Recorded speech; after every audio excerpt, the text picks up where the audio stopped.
Good morning students. विद्युत चुम्बकीय प्रेरण या इलेक्ट्रोमैग्नेटिक इंडक्शन के चैप्टर में आज हम लोग फैराडे के नियम पढ़ेंगे। पिछले टर्न पर हम लोगों ने चुम्बकीय फ्लक्स से संबंधित क्वेश्चन किए थे और चुम्बकीय फ्लक्स को समझा था। तो आइए इसको समझते हैं। तो फैराडे ने सन 1831 में खोज किया कि किसी वैद्युत परिपथ से गुजरने वाले चुम्बकीय फ्लक्स में परिवर्तन होता है तब परिपथ में विद्युत वाहक बल उत्पन्न हो जाता है। यदि परिपथ बंद है, क्लोज्ड सर्किट जिसको कहते हैं, तो परिपथ में धारा बहती है। तो इनका जो प्रयोग था, उन्होंने इस पे कई बार विचार किया कि जब किसी धारावाही चालक के चारों तरफ अगर हमको चुंबकीय क्षेत्र मिलता है तो क्यों नहीं किसी चुंबकीय क्षेत्र से हमको विद्युत धारा मिलती है। तो इसी कॉन्सेप्ट को आधार बनाकर इन्होंने खोज शुरू किया और सन 1831 में इन्होंने खोज निकाला कि अगर किसी वैद्युत परिपथ से संबद्ध कोई चुंबकीय फ्लक्स है, उसमें परिवर्तन करते हैं तो हमको प्रेरित विद्युत वाहक बल यानी विद्युत वाहक बल एक उत्पन्न हो जाता है, और अगर सर्किट क्लोज्ड है या परिपथ बंद है तो हमको एक परिपथ में धारा बहती है। तो अतः उत्पन्न विद्युत वाहक बल को प्रेरित विद्युत वाहक बल तथा वैद्युत धारा को प्रेरित धारा या इंड्यूस्ड करंट कहते हैं, और इसको इंड्यूस्ड ईएमएफ कहते हैं। प्रेरित विद्युत वाहक बल तथा प्रेरित धारा तभी तक विद्यमान रहते हैं जब तक कि चुंबकीय फ्लक्स में परिवर्तन होता रहता है। इस परिघटना को विद्युत चुम्बकीय प्रेरण कहते हैं, यानी कि इसमें विद्युत वाहक बल और प्रेरित धारा तभी तक विद्यमान रहेंगे, तभी तक उपस्थित रहेंगे जब तक चुंबकीय फ्लक्स में परिवर्तन होता रहता है। जैसे ही फ्लक्स में परिवर्तन बंद होता है उस समय प्रेरित धारा बंद हो जाती है। तो इसको हम दो प्रयोगों से समझ सकते हैं। एक प्रयोग यहाँ पे दिया गया है, इसको आप लोग बुक से देख के कॉपी में लिख लेंगे। यहाँ पे इसको एक्सप्लेन किया जा रहा है, समझाया जा रहा है, इसको समझ लें। यहाँ पे देखिए 4 चित्र दिए हुए हैं, ए, बी, सी और डी।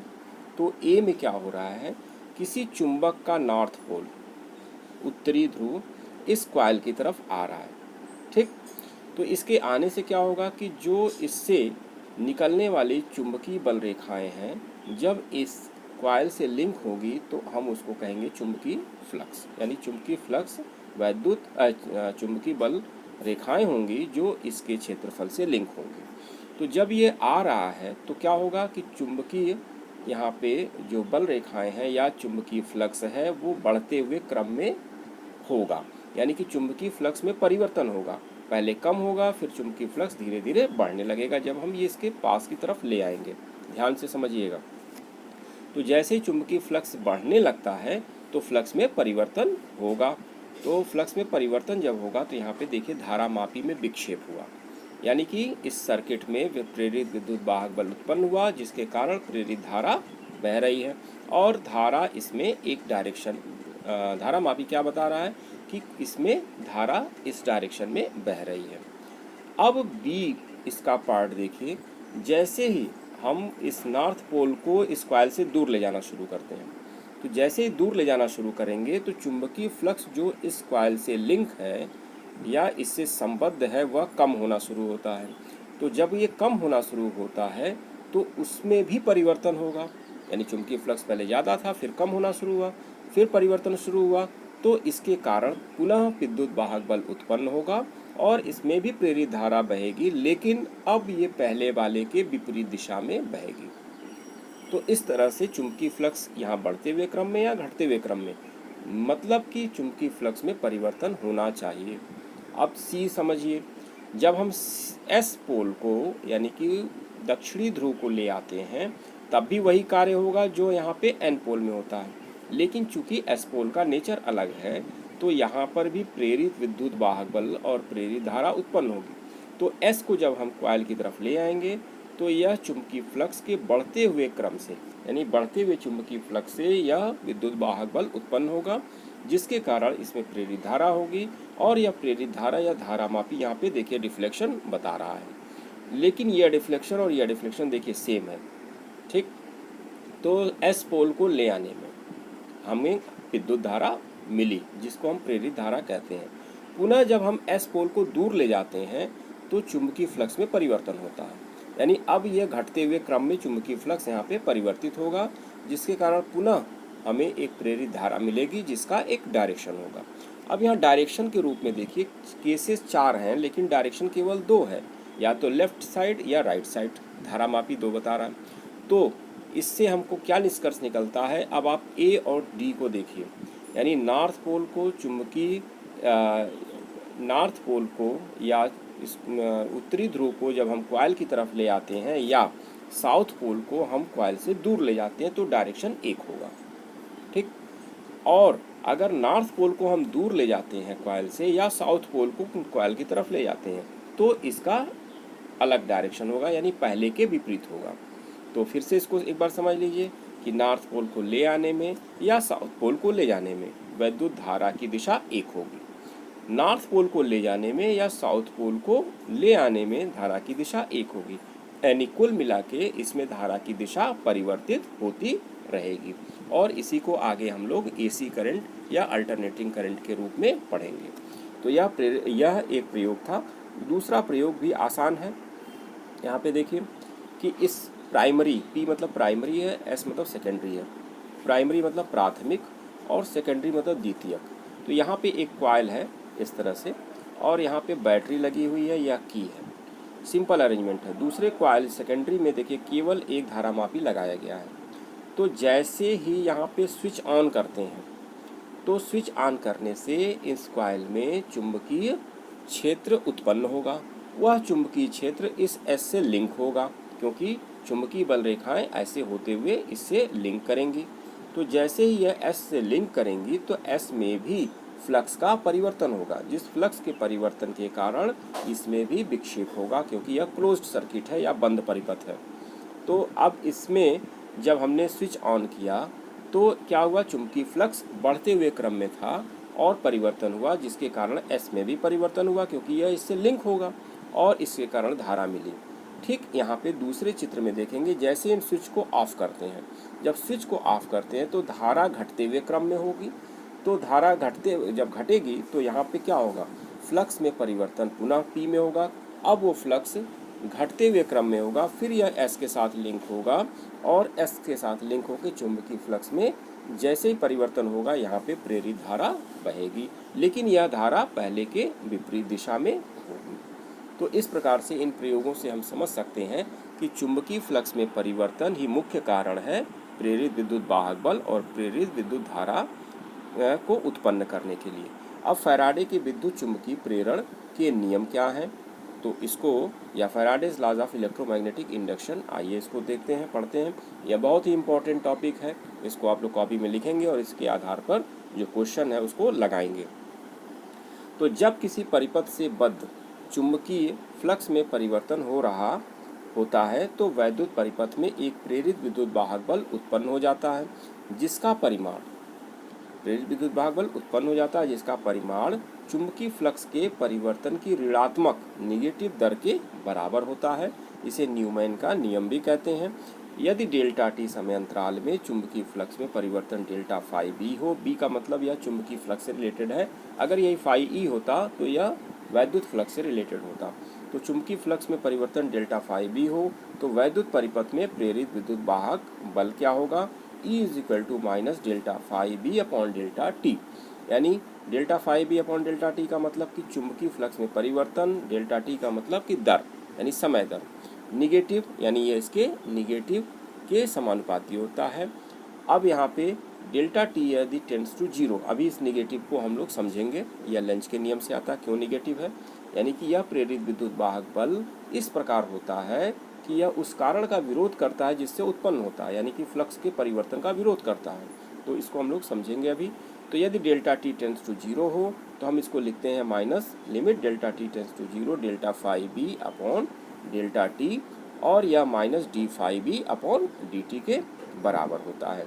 तो जो प्रेरित विद्युत वाहक बल है E is equal to minus D phi B upon D T के इक्वल हो गया।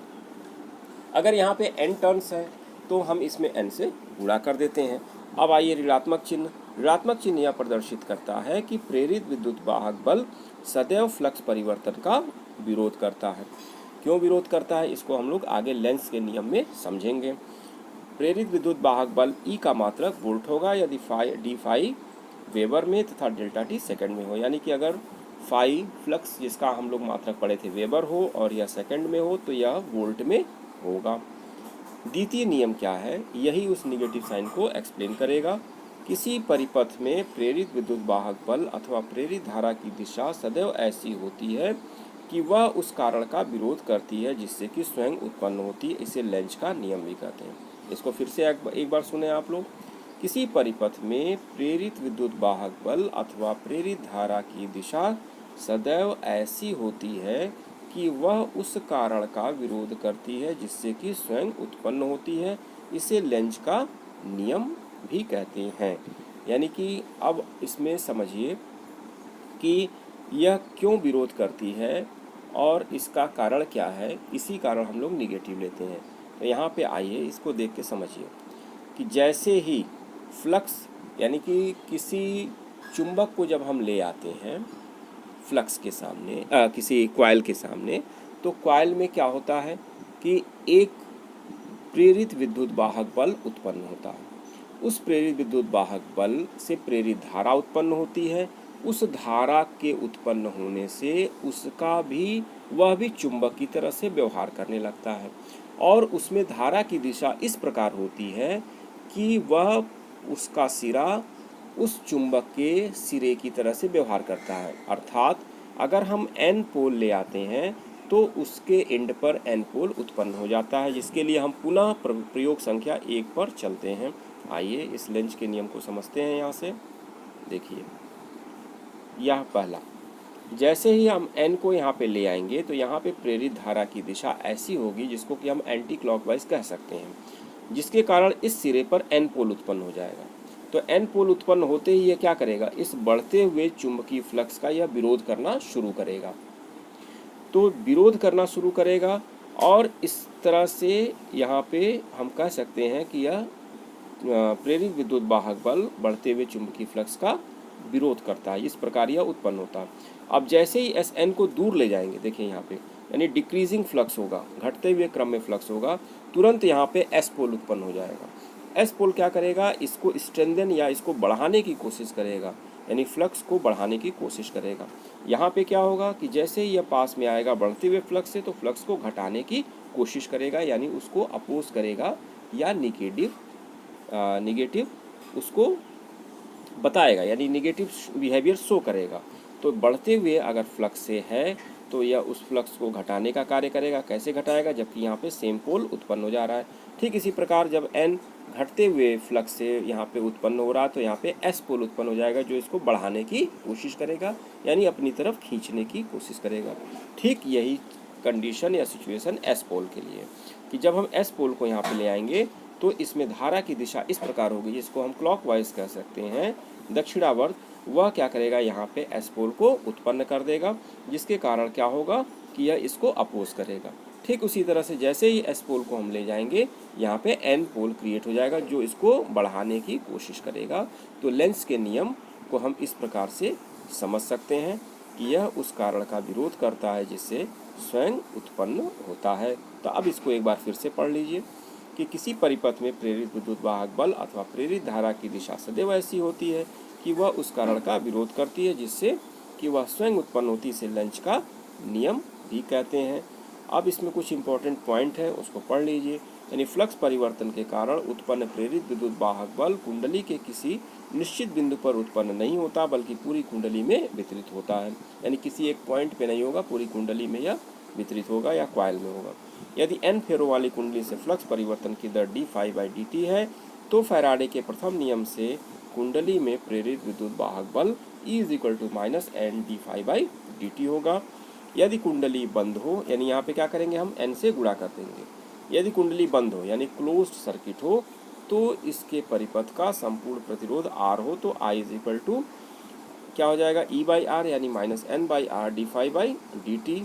तो यहाँ पे धारा का परिमाण जो होगा I = N/R d∅/dt हम लिख सकते हैं। आवेश के लिए I dt कर देंगे तो N/R d∅/dt से dt कैंसिल होगा तो ये d∅ हो जाएगा, यानी N/R d∅ हम इसको लिख सकते हैं।